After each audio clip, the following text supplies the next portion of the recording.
चलो भाई देखो अब मैं क्या करता हूँ। आप पहले कलाकार हैं, इसके बाद प्रधानमंत्री हैं।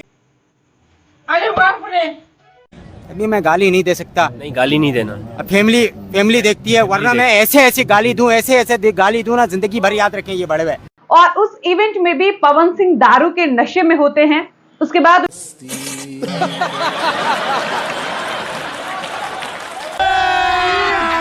अभी मजा आएगा ना भिड़ो। उसके बाद उनकी वीडियो वायरल होनी शुरू हो जाती है और फिर वही होता है जिसका डर हर किसी को था।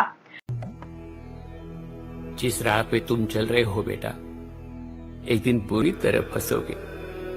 उस दिन पवन सिंह दारू के नशे में धुत होकर मंच पर चढ़ते हैं। बगल में उनके बड़े भाई रवि किशन होते हैं। उसके बाद पवन सिंह नशे में क्या कुछ करते हैं उनको खुद भी पता नहीं होता है।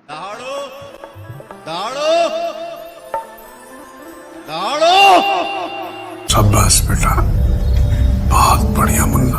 देखा आपने लापरवाही का नतीजा है। एक तो नशे में आने के बाद पवन इतने बेसुरे हो जाते हैं, इतने ज्यादा बेसुरे हो जाते हैं कि एक गाना, अपना ही गाना वो ढंग से गा नहीं पाते हैं।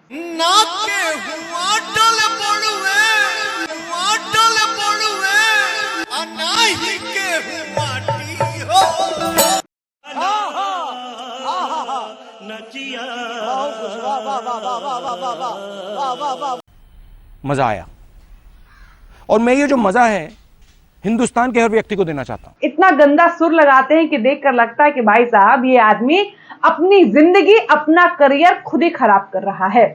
और दूसरी बात कि मंच पर चढ़ने के बाद आपका शरीर आपके ही कंट्रोल में नहीं है। या तो आप हद से ज्यादा पी लेते हैं, कैसी लगी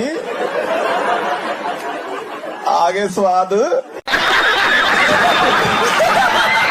या फिर आपकी बॉडी आपके नियंत्रण में रहती ही नहीं है। आप मंच पर चढ़ते हैं तो एकदम डोलते मोलते रहते हैं और वही देखकर समझ में आ जाता है कि आप नशे में एकदम चूर हो चुके हैं। कौन है ये लोग,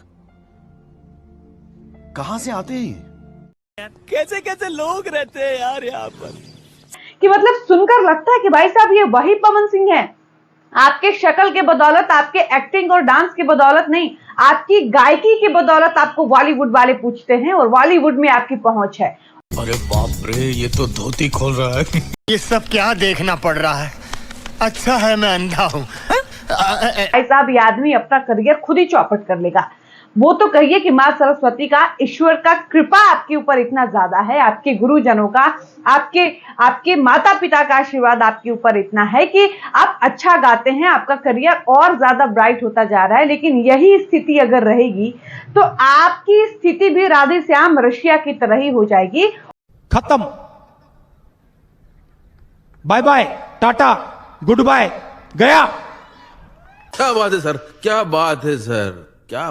आपके केस में तो ये भी नहीं है। हालांकि आप इसको व्यंग की तरह मत देखिएगा, आपको इस बात का बहुत जल्दी बुरा लग जाता है कि कोई मेरे निजी जीवन में हस्तक्षेप क्यों कर रहा है। लेकिन यही सच्चाई है कि राधे श्याम रशिया का बेटा गायक है, वो कुछ भी गा रहा है, धीरे धीरे उनकी विरासत को आगे लेकर जा रहा है। लेकिन आपके पूरे खानदान में, आपके फैमिली में आपके बाद अब कोई नहीं है, क्योंकि आपका फिलहाल कोई बच्चा नहीं है। और अगर आप इस तरह से करेंगे तो आपके फैंस बहुत आहत हो जाएंगे। इसलिए प्लीज आप ये कम कर दीजिए। आपको नशा करना है, आप मंच से पहले कर लीजिए, मंच के बाद कर लीजिए, लेकिन आप पूरे वीडियो में आपकी आंखें चढ़ी चढ़ी दिखती हैं, आपकी बॉडी आपके कंट्रोल में नहीं होती है, आप एक गाना ढंग से गा नहीं पाते हैं, इतने ज्यादा बेसुरे हो जाते हैं कि एकदम शर्म आती है कि भाई साहब हम लोग कैसे पवन सिंह को पसंद करते हैं।